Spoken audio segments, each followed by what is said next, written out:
नमस्कार, आप देख रहे हैं एसबी न्यूज़ टुडे और इस वक्त हमारे साथ हैं झारखंड कांग्रेस के मुख्य प्रवक्ता किशोर नाथ साहदेव जी। चूँकि चुनाव आयोग ने अपना काम कर दिया है, या यूँ कहें कि झारखंड में आचार संहिता लागू हो चुका है। 13 नवंबर और 20 नवंबर को मतदान है, लेकिन अभी तक न भाजपा, न कांग्रेस, न जेएमएम, न आरजेडी किसी ने अपने प्रत्याशियों की घोषणा नहीं की है। हालांकि तैयारियां जोरों पर है और जबकि अब समय कम रह चुका है, घोषणा हो चुका है, तो सभी के आला कमान चिंतित हैं और यूँ कहें कि रणनीति बनाने में लगे हुए हैं। और उन्हीं रणनीति के बारे में आइए जानते हैं। हमारे साथ हैं झारखंड कांग्रेस के मुख्य प्रवक्ता लाल किशोर नाथ साहदेव जी। क्या कुछ तैयारियां हैं, आइए जानते हैं इनसे। किशोर जी, एक सवाल है कि जैसा कि आपने देखा, कल से आचार संहिता झारखंड में लागू हो चुका है, तो क्या कुछ तैयारियां चल रही है? देखिए, कल चुनाव की घोषणा हो चुकी है। 2 चरणों में 13 और 20 को मतदान है। 23 को नवंबर को परिणाम घोषित होंगे। तो ये अभी का जो समय है, अब लोकतंत्र का उत्सव का समय है। मतदाता उत्साहित हैं। कई नए मतदाता इस चुनाव में जुड़ेंगे, जो युवा को मतदान का अधिकार मिलेगा। पार्टियां भी अपने अपने स्तर पर तैयारी पर है।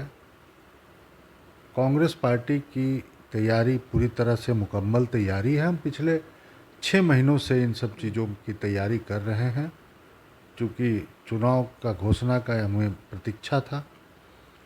तो हमारे प्रदेश अध्यक्ष केशव महतो जी कमलेश और विधायक दल के नेता डॉक्टर रामेश्वर राव आज ही दिल्ली गए हैं। स्क्रीनिंग हमारे उम्मीदवार जो प्रत्याशी हैं, जिनका नाम जिला के माध्यम से, स्क्रीनिंग कमेटी के माध्यम से संभावित प्रत्याशियों का जो सूची है, उस पर प्रदेश इलेक्शन कमेटी की बैठक 18 अक्टूबर को होने जा रही है, यानी परसों। और कुल 31 सदस्य हैं उसमें। इसके चेयरमैन हमारे प्रदेश अध्यक्ष हैं और एक्स ऑफिशियो मेंबर भी हैं, जो लोग तय करेंगे और सेंट्रल इलेक्शन कमेटी के पास भेजेंगे, जहां से प्रत्याशियों की घोषणा होगी। तो क्या लगता है, प्रत्याशियों की अगर घोषणा की बात करें तो एक सवाल उठता है मन में कि गठबंधन धर्म भी निभाना है। और चूंकि अभी गठबंधन दल को की बैठक हुई है कि नहीं हुई है अभी, कि चूंकि कितने सीटों पर प्रत्याशी की घोषणा होनी है, गठबंधन की बैठक होने के बाद ही हो पाएगी। देखिए, ये पूरी तरह से जो गठबंधन की सरकार है, तो पिछले विधानसभा के चुनाव में 43 सीटों पर जेएमएम, 31 पर कांग्रेस और 7 पर आरजेडी चुनाव लड़े थे। 49 हमारे सिटिंग सीट हैं अभी, और दूसरे दल के लोग, भाकपा माले, सब भी हम लोगों को समर्थन दिए हुए हैं। तो ऐसी स्थिति में जो एक फार्मूला के तहत काम होता है, तो जो सिटिंग सीटें हैं, उसके अतिरिक्त जो बचे हुए सीटें हैं, उसमें फिर से एक बार रिव्यू करेंगे। और ये कोई नई बात नहीं है। हम झारखंड मुक्ति मोर्चा के साथ 2019 के लोकसभा के चुनाव में, विधानसभा के चुनाव में, अभी 2024 में लोकसभा के चुनाव में, और उसके पहले भी कई अवसरों पर हम गठबंधन में 7 चुनाव यहाँ लड़े हैं। तो बहुत वक्त नहीं लगेगा, औपचारिकताएं शेष है जरूर। मतलब 31 सीट से कम मंजूर नहीं है कांग्रेस को? नहीं, मैंने उसके बारे नहीं बोला। मैंने 31 सीट तो एक हमारा, जो हम जहाँ चुनाव लड़े थे, और 2 सीटें हमारे पास और बढ़ के आया है। तो उस तरह से देखा जाए तो 33 सीट होता है। और नए पार्टनर हमारे जुड़ रहे हैं, तो हो सकता है जो उसमें सीटें हैं, उसमें से कुछ सीट उनके खाते में भी जाएगा। नंबर ज़रूरी नहीं है कि 31 नंबर है, 33 नंबर है सीटों की, या 35 है, या 30 है, जो भी है। लेकिन हम पूरी मुस्तैदी से चुनाव लड़ेंगे। और जिस तरह से पिछले चुनावों में हम लोगों ने किसी तरह का कोई कन्फ्यूजन नहीं रखा था, इंडिया गठबंधन से एक ही प्रत्याशी होगा हर विधानसभा क्षेत्र में, जो सामने वाले प्रतिद्वंदी को हराने का काम करेगा। तो इसलिए अब हम कह सकते हैं कि मुकम्मल तैयारी जो हमारी है उसका वक्त आ गया है। औपचारिकताएं सभी पूरी किए जाएंगे।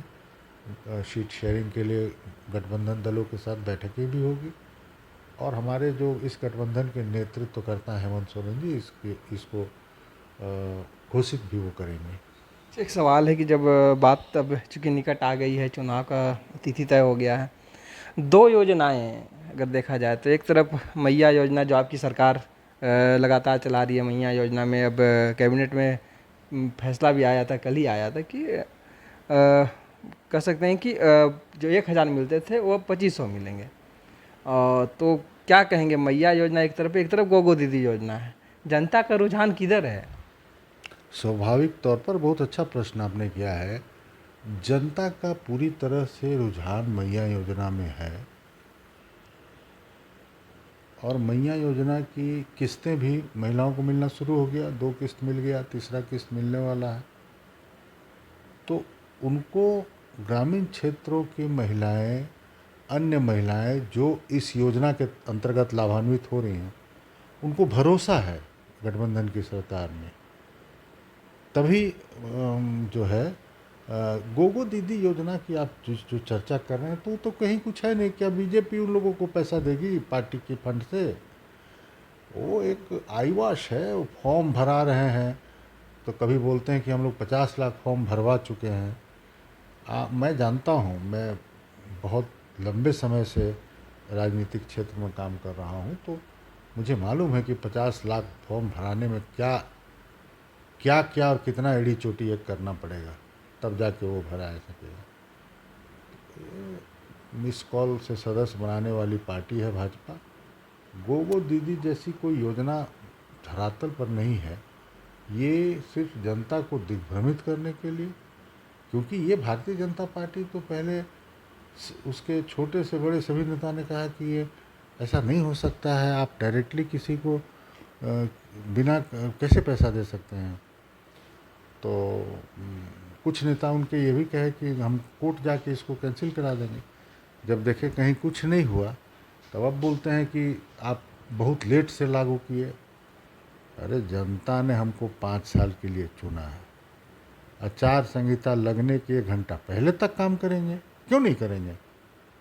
ऐसा कहीं है वर्णित संविधान में कि जो है सो आप चुनाव में जा रहे हैं तो आपको कोई काम नहीं करना है, बल्कि वे सभी काम किए जाते हैं जो किसी न किसी कारण से पिछड़ गए हैं, उस काम को भी करके आदमी चुनाव में जाता है, ताकि जनता से किए गए वादे पूरा करके हम फिर चुनाव में जाएंगे, तभी ना मतदाता से मत मांगेंगे। क्या लगता है कि चूंकि अगर देखा जाए तो एक तरफ से कह सकते हैं कि एक तरफ योजना है, तो क्या इन योजनाओं में गोगो दीदी और मैया योजना के चक्कर में जो झारखंड के आम जो ज़रूरत है, आम मुद्दे हैं, वो ऐसा नहीं लग रहा है कहीं गौण होता जा रहा है? जल जंगल ज़मीन की लड़ाई की बात करते हैं, अगर यहाँ की स्थानीय नीति की बात करें, या फिर यहाँ नौकरियों की बात करें, ये सारी जो मुद्दे हैं, ये बेरोजगारी का मुद्दा है, सारा पिछड़ गया है। अब सिर्फ दिख रहा है फ्रंट पे तो एगो गोगो, एक तरफ मैया। क्या लगता है, ये सिर्फ यही एक मुद्दा रहेगा कि ये भी मुद्दे रहेंगे? यही लोकप्रियता है, इसी को कहते हैं लोकप्रियता। मैया योजना यहाँ की महिलाओं के लिए इतना कारगर उपयोगी साबित हो रही है कि भारतीय जनता पार्टी को ज़मीन दिखाई नहीं दे रहा है। तो इसलिए वो इस तरह की योजना के नाम पर बोल रहे हैं, और वो 2100 का वादा कर रहे हैं। आप सोचिए, जो 5 प्रण उन्होंने लेकर के आया है, उसमें उन्होंने एक ये भी कहा है कि 500 रुपया में हम गैस का सिलेंडर महिलाओं को देंगे, और हर साल 2 गैस का सिलेंडर मुफ्त देंगे। बड़ा ही आश्चर्यजनक बात है कि वो पार्टी, उसके प्रधानमंत्री नरेंद्र मोदी जी 2014 में जब वो बने तब गैस सिलेंडर का दाम 400 रुपया था और इनके कार्यकाल में बढ़ के 1200 तक गया। अभी भी 861 या कुछ में मिलता है। लेकिन ये कभी इस बात को नहीं स्वीकार करे हैं कि इसको बढ़ाने वाला हम है। आज जब इलेक्शन आया तो बोलते हैं घटा देंगे।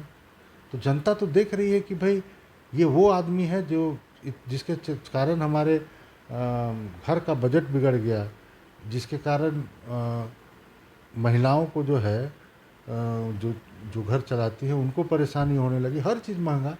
तो इस तरह की बात को ला के सामने वो छल करने का काम कर रहे हैं। गोगो दीदी जैसी योजना कोई झारखंड में है नहीं। एक फॉर्म छपा लिया गया है भाजपा का लोगों के साथ, ना तो उस किस में पैसा देंगे, उसमें अकाउंट नंबर है ही नहीं, अकाउंट नंबर का डिटेल नहीं मांगा गया है।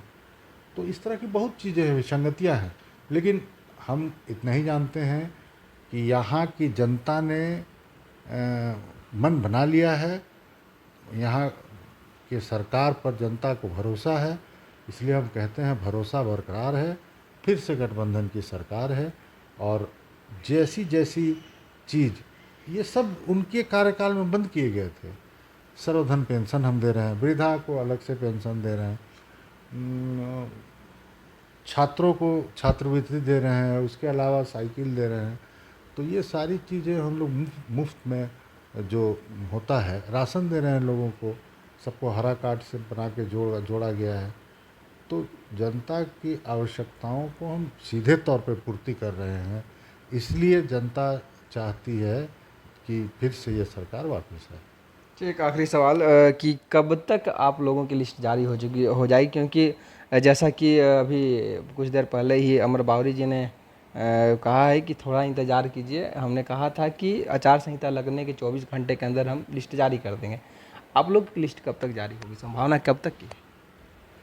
मुझे भी लगता है बहुत जल्द जारी हो जाएगी और एक बार में सारी सूची अगर नहीं भी जारी हुई तो आधा सीटों पर 4-5 दिन पहले लिस्ट तो जारी हो ही जाएगी। हाँ, पहला लिस्ट जारी हो जाएगा क्योंकि बहुत काम हो चुका है। इसीलिए अब सिर्फ घोषणा करने की आवश्यकता है और वो घोषणा बहुत जल्द उन लोगों के लौटने के साथ ही पीईसी का बैठक होगा। पीईसी के बैठक के बाद सीईसी का बैठक होगा और उम्मीदवारों की घोषणा हो जाएगी। तो मुझे एक अनुमान से मैं कह सकता हूँ, इसमें एक आध दिन आगे पीछे भी हो सकता है, 22-23 तारीख तक मुझे लगता है घोषणा हो जाएगी। तो ये थे झारखंड कांग्रेस के मुख्य प्रवक्ता। इन्होंने साफ तौर पर कहा कि जनता को वर्तमान सरकार पर भरोसा है, मैया योजना की लोकप्रियता है और जनता चाहती है कि यही सरकार आए, क्योंकि यही सरकार झारखंड के लिए कुछ कर पाएगी।